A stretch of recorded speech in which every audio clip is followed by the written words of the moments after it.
So what frustrates you? If you were to make a list of your top 3 frustrations, what would be on the list? We all have things that frustrate us. Some of us probably have more things that frustrate us than others, though I doubt any of us have as many things on our list as Uncle Don would have on his list of things that frustrates him. So if you've been at Redeemer for any length of time and heard Don preach, usually most sermons start with him telling us different things that frustrate him. In fact, not too long ago when one of my sons heard that Don was preaching, he sort of got this gleeful look in his eye and said, I wonder what group of people he's going to make fun of at the start of the sermon. So if you've been here, you're like, it could be people who hike. It could be people who don't hike. It could be people who drive too fast, people who drive too slow, people who jog. Pretty much people who do anything potentially frustrate him. Listen, I can identify with some of those frustrations, particularly all the driving ones. That one's fairly universal. I think so often what frustrates me are things outside of my control that affect my ability to do what I'm trying to accomplish. So if I'm driving somewhere and I'm trying to get there on time, and I am always trying to get there on time, I don't like being late, and someone is driving slowly in front of me and they're not aware of my desire to be there on time, and so they're prohibiting me in my mind from getting there on time, like that's a cause of frustration for me. I'm frustrated because I can't control the outcome. Do you ever get frustrated about where you are spiritually? Like there's a certain response that you have a hard time controlling? Or there's a certain person and you need to be patient with them, but they just rile you up. Or there's a certain temptation that just seems so powerful and it's frustrating how often you fail. Or how you're struggling with the same things that you struggled with last week or last decade.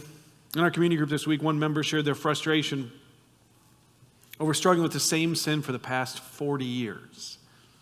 And they said they were sure, when they were younger, they were sure that by now they'd have it figured out. Why does it seem like maturity takes so long? Why doesn't growth in Christ happen faster? We've talked about how the Gospel of Mark was one of the early New Testament books. It was the first gospel written. And so we've thought a lot over the last few weeks about those first Christians who've heard the gospel. God in His grace has opened their hearts to believe. Their lives are being transformed by Jesus. They've made this commitment to follow Jesus. And in a lot of ways, they're trying to figure out what does it actually mean to follow Jesus? Like, what does this thing I've committed my life to? And so they've heard some teaching on it. Maybe one of the apostles has actually come through, or a New Testament prophet. But they have this partial revelation. And all of a sudden, along comes the Gospel of Mark, right? Hot off the presses. And now they're not only learning more about Jesus as they read this account, they're learning more about what this actually looks like to follow Jesus. What does this mean, that I'm a follower of Jesus? So we saw in chapter 6 that it's not easy, but it's worth it. Right? That rejection is almost certain for a Christian, and persecution is a real possibility, but knowing Jesus is worth any loss of earthly comfort or convenience. Chapter 7 taught us that it's not rules, but faith. The key to the Christian life is trusting Jesus to transform our hearts, not counting on our own commitment to follow rules. Chapter 8 will show us that it's not instant, but gradual. That maturity, maturity has never been dropped off by FedEx at your door. There's no Amazon Prime for spiritual maturity. It just doesn't come in 1 day or 2 days. Like, we don't learn to resist temptation. We don't learn to walk in righteousness overnight or over 1 week or over 1 year. In fact, we could probably say over one lifetime. That God molds and He shapes us through time and experience. Now, this was alluded to already in the gospel. Think back to chapter 4. There were all these parables, but the main parable was this parable about a sower who sowed seed into the soil. And the seed is the word of God, and the soil is the human heart. And so Christian hearts are like good soil that have received the word of God and it's started to take root. Do seeds produce fruit overnight? So just this week, I know that Eric tilled Beverly's garden. And so I asked Eric, where were the vegetables at community group this week? Now, I wouldn't eat them. I eat meat. But where are the vegetables? He tilled the garden this week. It was prior to, I think it was the day before community group. So where is all the produce from that tilling? Right?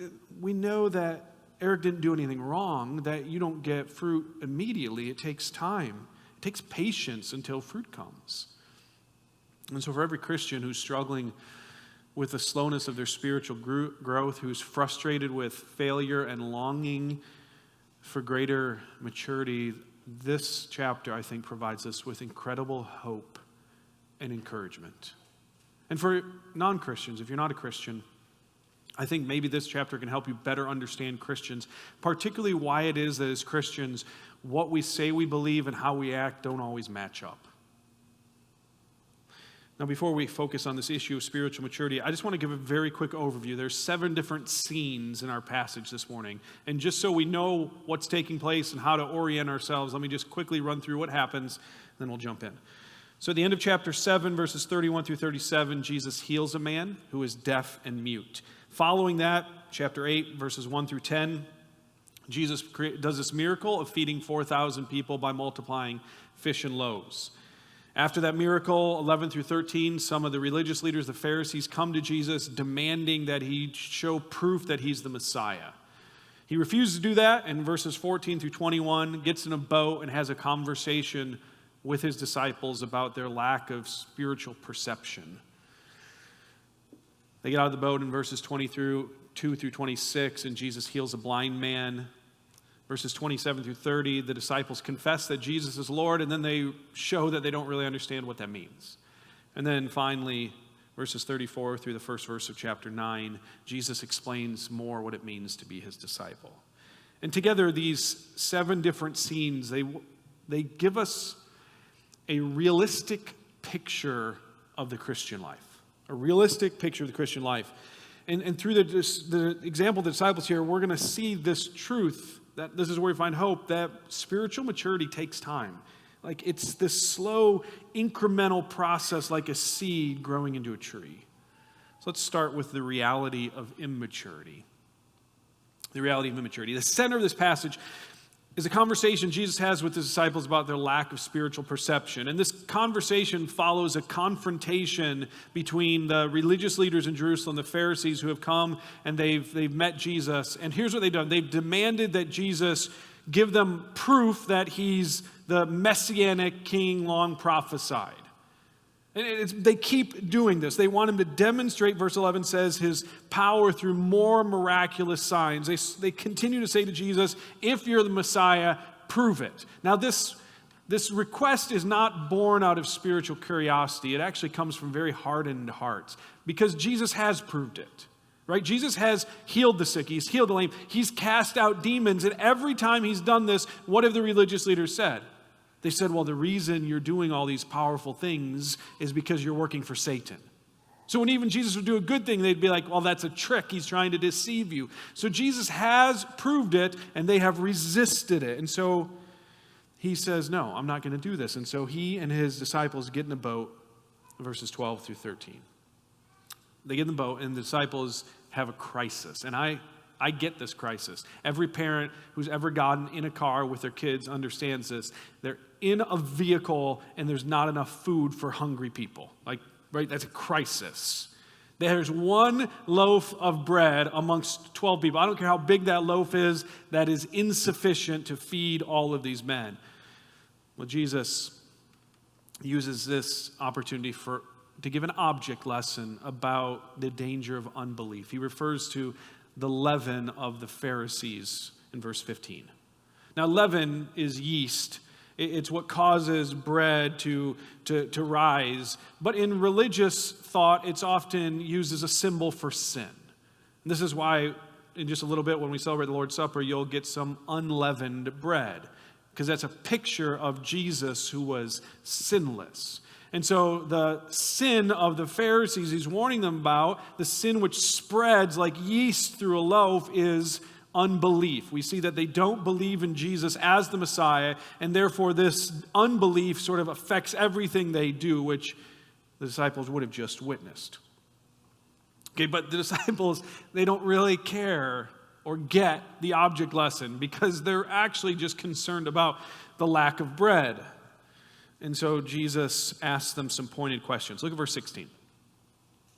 They were discussing among themselves that they did not have any bread. Right? Can't you just picture it? Jesus makes this wonderful object lesson, and they sort of look at each other. They say, nod, and say, yes, Jesus. And they turn around like, but what are we going to do? I mean, there's only one loaf of bread.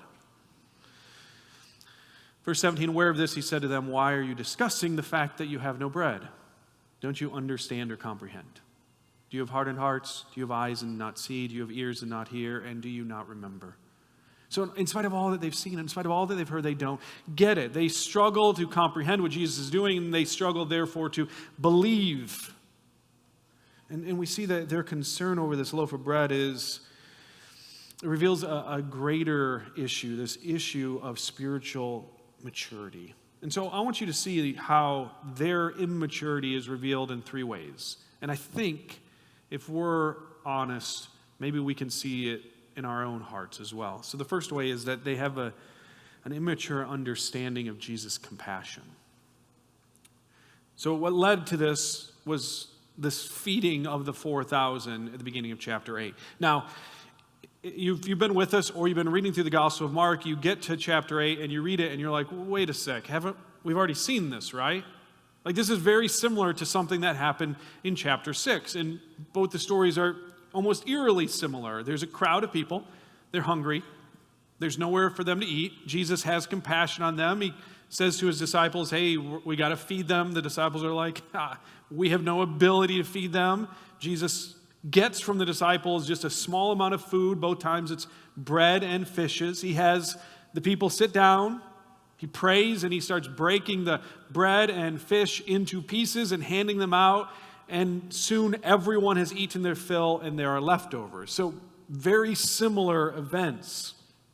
So similar, in fact, that some have speculated that Mark may have forgotten that he already wrote it and included a second time, or possibly someone who copied one of Mark's early copies, they sort of made a mistake and they added it a second time. That's not what's happening. This isn't the same event. Very similar for certain reasons, but also there are a couple key differences which help us understand why he includes this. And the key differences are the location and the leftovers.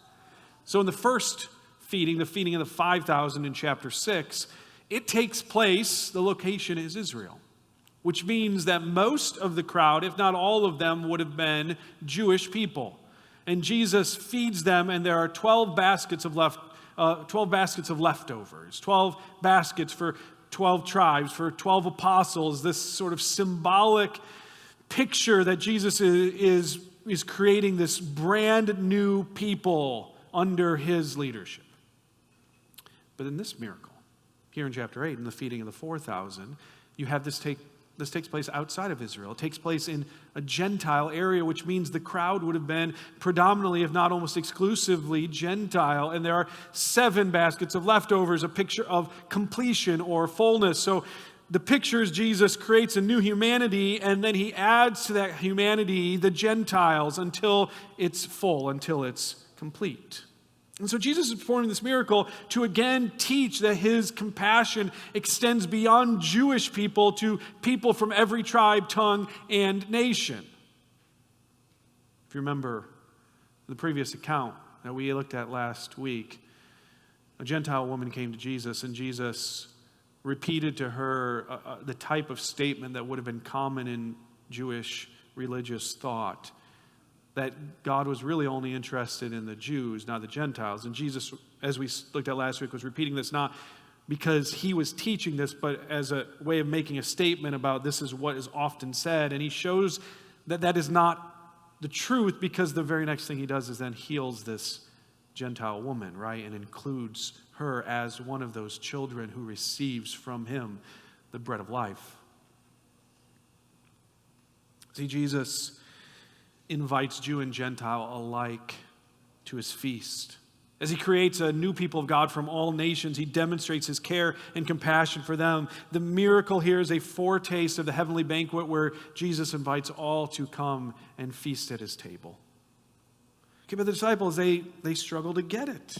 They struggle to understand the full depth of Jesus' compassion for his people. So in spite of seeing him feed 5,000 men, plus women and children, and then 4,000 people, the disciples worry that he won't feed them. What are we going to do? What are we going to do? There's one single loaf in the boat, and there's 13 of us. And this is what leads Jesus to ask him these questions. Look at verse 19.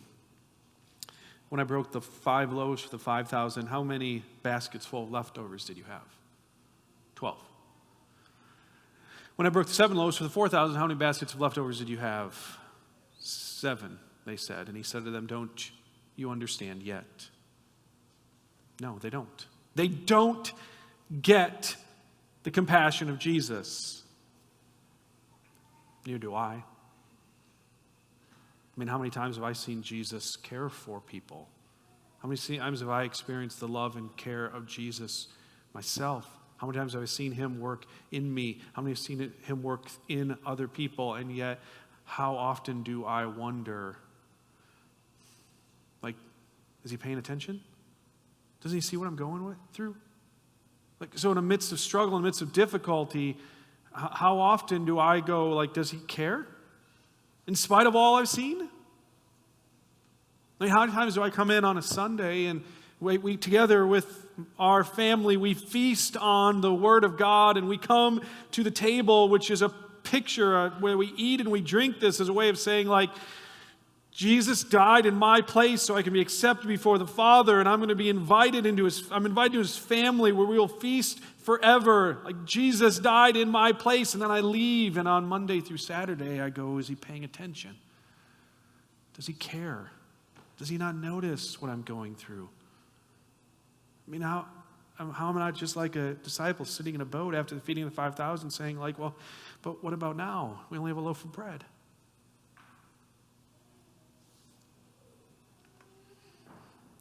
The disciples had an immature understanding of Jesus' compassion, but so do we, don't we?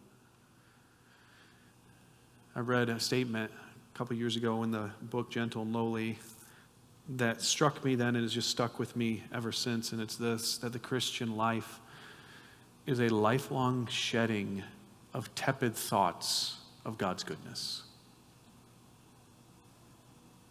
Like, I have tepid, immature thoughts about God's goodness. I do. I wonder, what about now? What will you do now? I know what you did before, but are you going to leave me here to starve?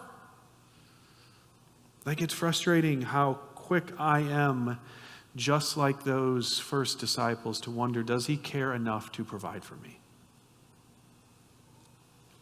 They also have an immature understanding of Jesus' purpose.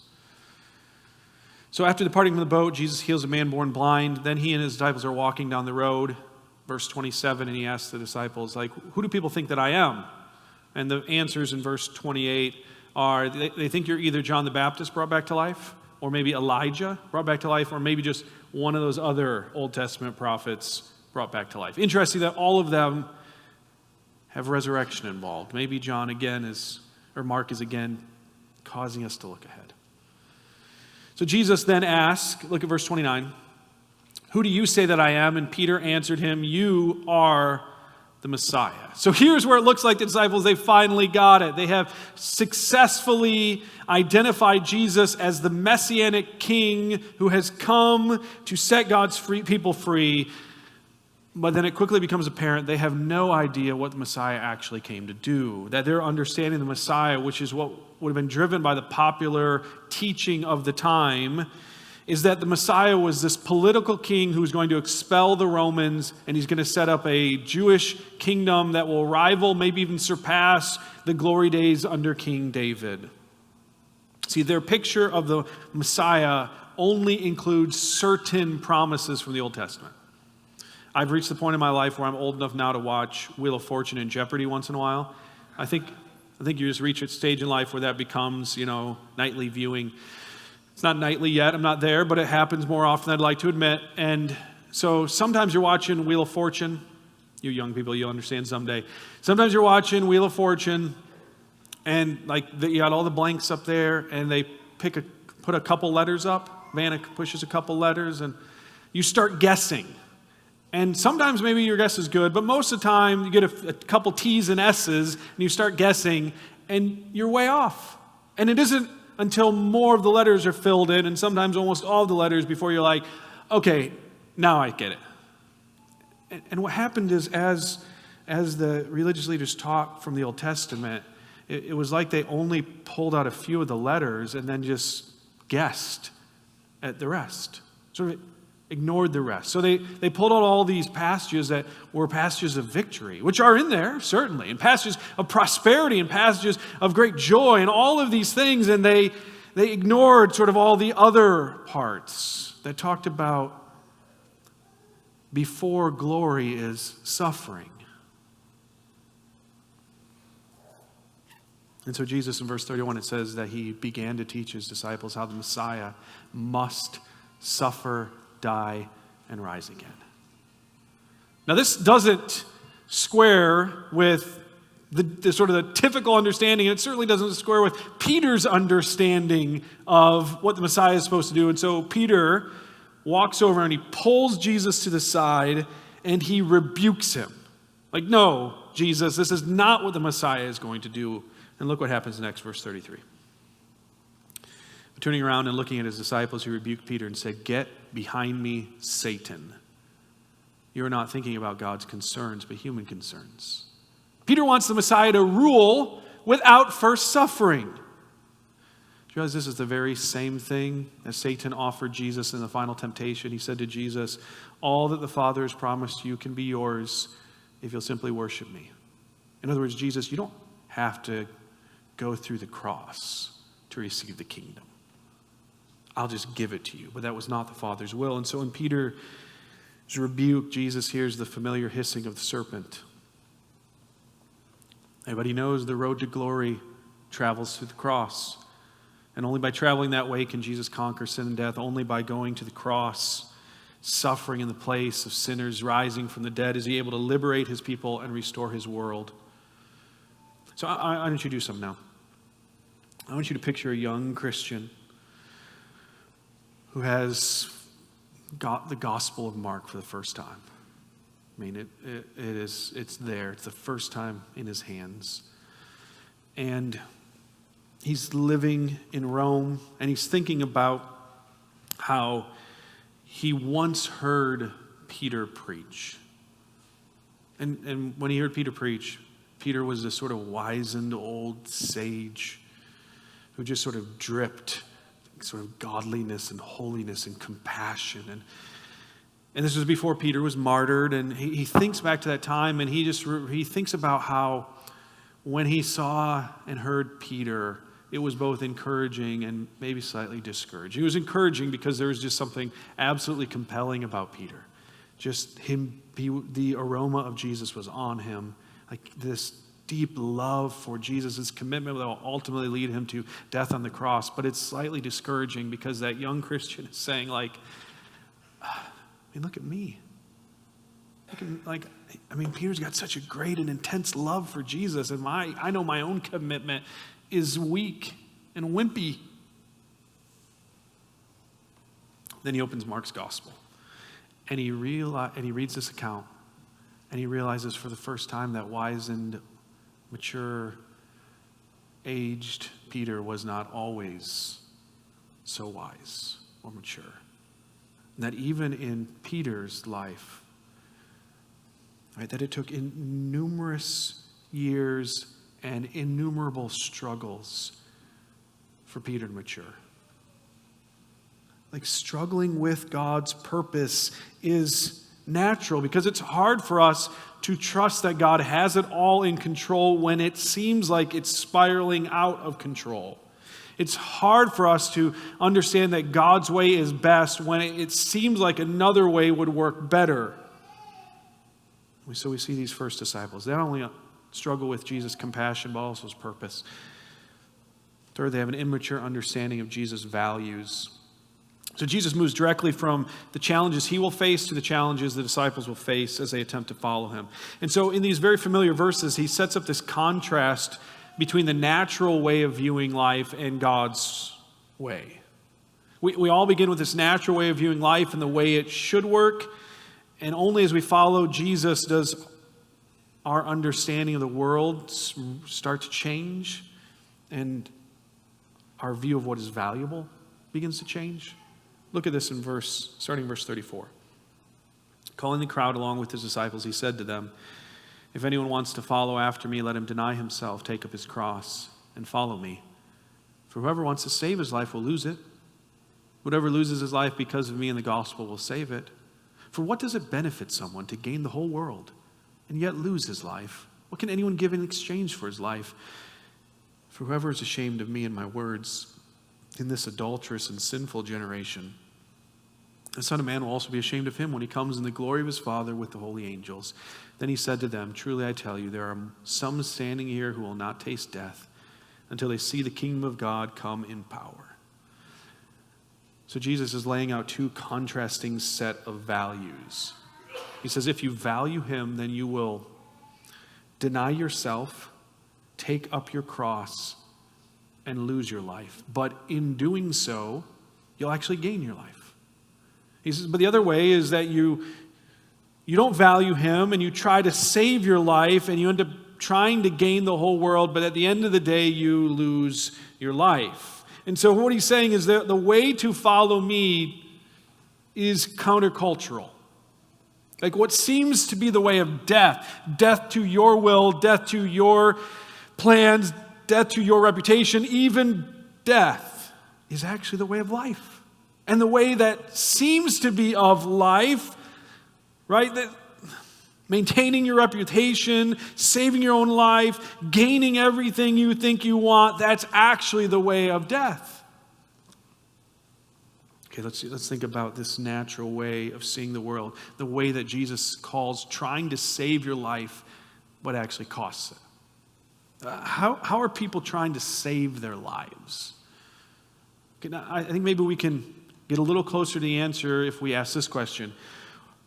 What would it look like for you to gain the whole world? What's the one thing in the world you think you need? What means everything to you? Students, what makes life worth living? Like, what's the thing that you're like, man, if I could only have this, well, then I'd be content. If I could only do this or accomplish this, then like everything would work out. If I could only be noticed by him or by her, then things would be great. So in a few chapters, a man is going to come to Jesus who seems to have everything. So he's young. Do you know how much money is spent on trying to make people look young and feel young? Because youth is fleeting. You're not young for long. But he's young. In spite of being young, he's also very wealthy. He has enough money to do what it is he wants to do. He's young, he's rich, he's influential. There are people that he is able to give instructions to who will do those things. So he has the ability to accomplish what he wants to accomplish. In spite of all that, he's a good guy. Like he's moral, he's religious, he's not just squandering his life. He's all of these things. He's the kind of guy you would say this, he's got everything. And he comes to Jesus, and Jesus says, I want you to follow me, but to follow me, you've got to leave all of that.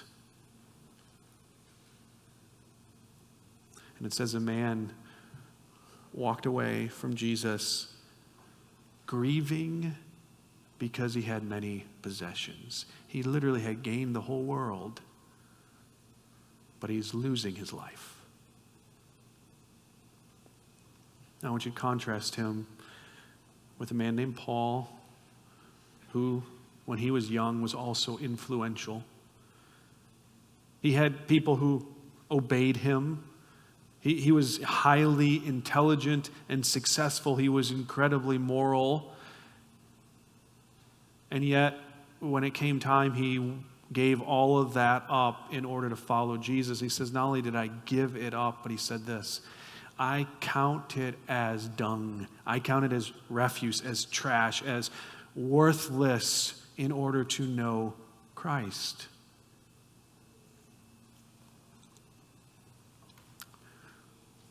What do you value? I really want you to think about your life, the way you spend your time, the things you buy, the things you look forward to, that you put them on your calendar, and that's like you just can't wait for that thing. The thing that when you look back upon a year, you're like, oh, that made it a good year. Like, what is it you value?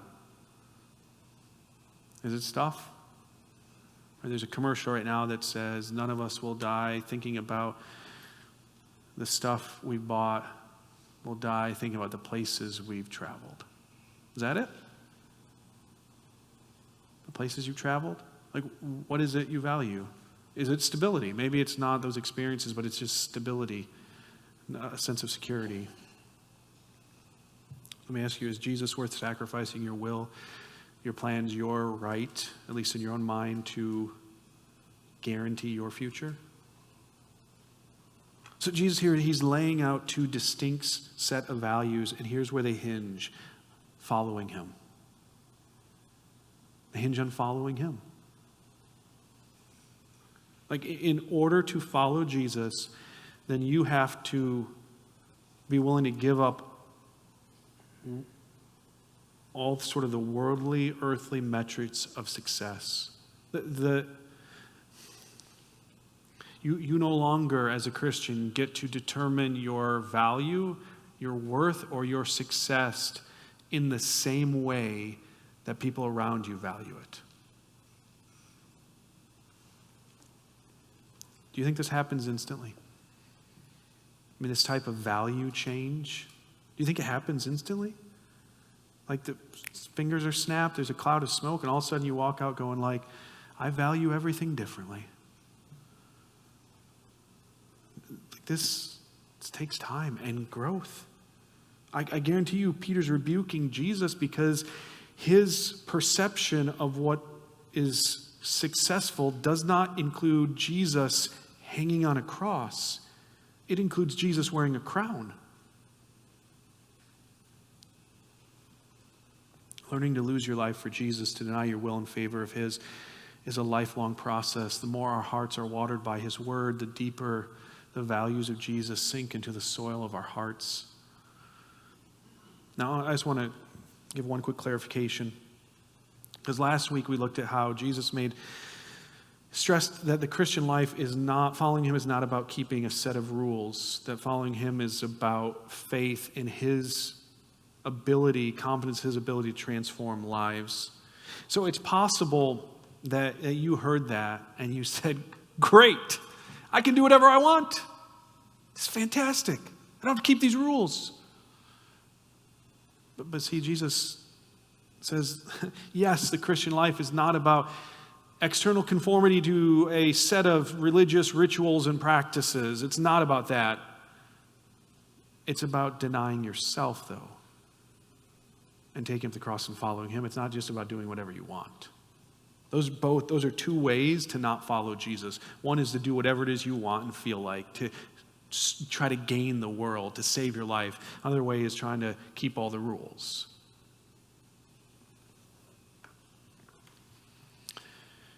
Listen, this new way of thinking, this new way of valuing the world, like this was going to get easier, a little easier for the disciples. Jesus says in verses 38 and the first verse of chapter 1 that when he comes back one day to establish his kingdom in all its glory after the cross and resurrection, when they see Jesus powerfully displayed as the king, that these will start to make more sense. But here's what we need to see, that this Christian growth is a lifelong process. Like there may be moments in your life where often through difficulty that God like there's these blooms where all of a sudden you see growth and you're like, it's fantastic. But that's not the normal way it happens. Much of Christian growth happens not only over time, but it happens under the soil. Like roots are going deep. You don't see the roots. You know the roots you see? The ones that crack your sidewalk? Those are the roots that stay up near the surface. The roots that go deep, you don't see them. And that's much of the Christian life. Just because it's slow doesn't mean it won't happen. Now quickly, I want you to see the cure for immaturity. So when Jesus questions the disciples' maturity, he uses a couple important metaphors.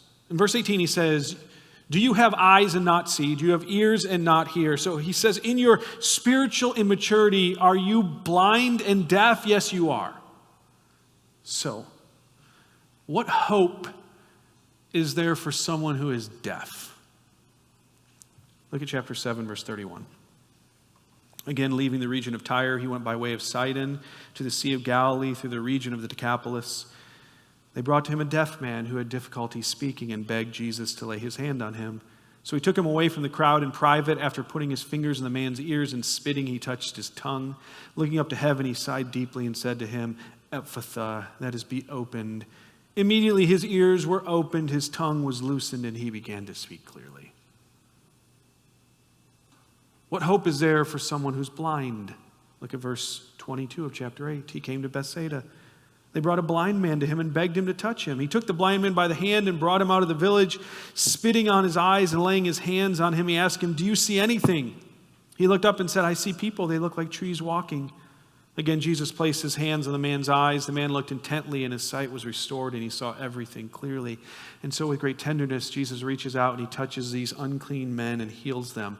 But what's unique about these miracles is that they seem to happen more slowly than the other times Jesus heals people.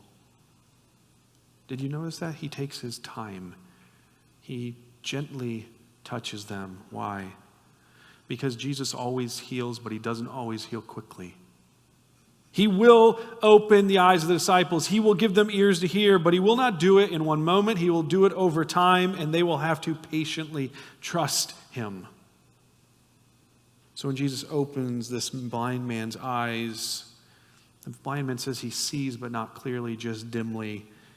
And so Jesus touches him again, and then everything becomes clear.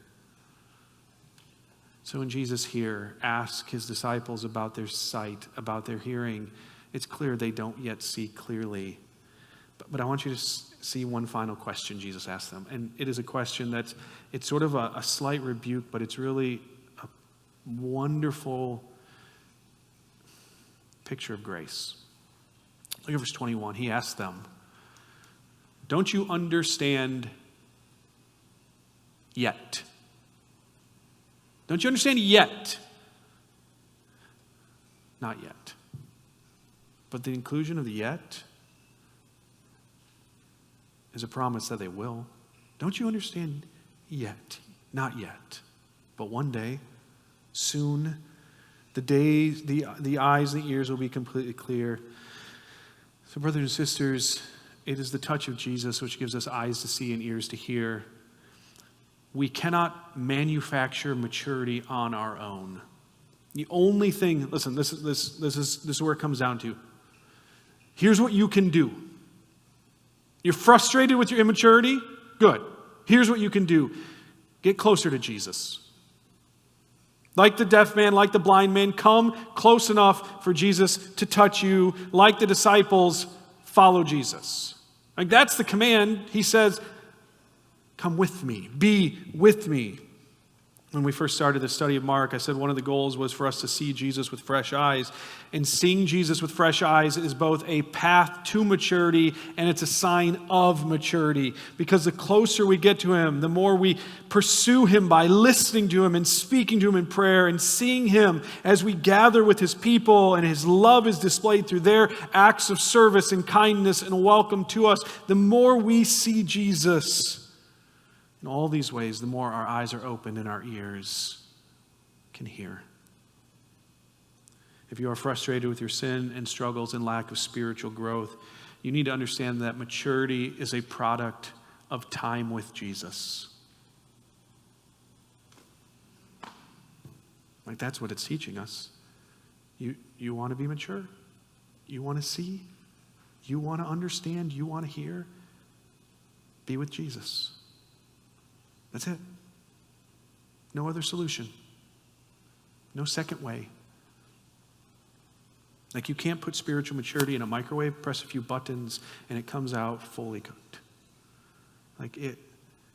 There is no other way but time with Jesus. So the way to pursue maturity is to pursue Jesus. Because at the heart of all Christian hope is that it's not in ourselves. It's in Him. So as we close, I want you to turn back with me to Isaiah 35. So Isaiah, their Old Testament book.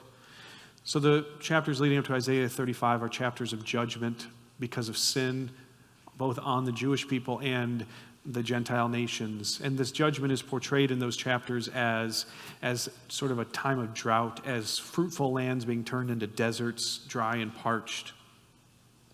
But in chapter 35, the story turns. It's a story there of hope when the Messianic King comes. Because when He comes, the curse will be rolled back and all that was lost by sin will be restored. So look at verse 1 of Isaiah 35. It says, "The wilderness and the dry land will be glad. The desert will rejoice and blossom like a wildflower. It will blossom abundantly and will also rejoice with joy and singing." So things are turning around. Things are being restored. But what else happens when the Messiah shows up to renew God's world and rescue God's people? Look at verse 5. "Then the eyes of the blind will be opened, and the ears of the deaf unstopped, and the lame will leap like a deer, and the tongue of the mute will sing for joy." So these miracles we've just read, they're proof that Jesus is the Messiah, but they're also the first beams of sunlight rolling over a renewed world. One author wrote that healing can never be simply a matter of correcting a few faults in the machine called the human body. It always was and is a sign of God's love breaking into the painful and death-laden present world. It was and is a pointer to the great healing that will occur when the secret is out, when Jesus is finally revealed to the whole world and our present stammering praise is turned into a full-hearted song.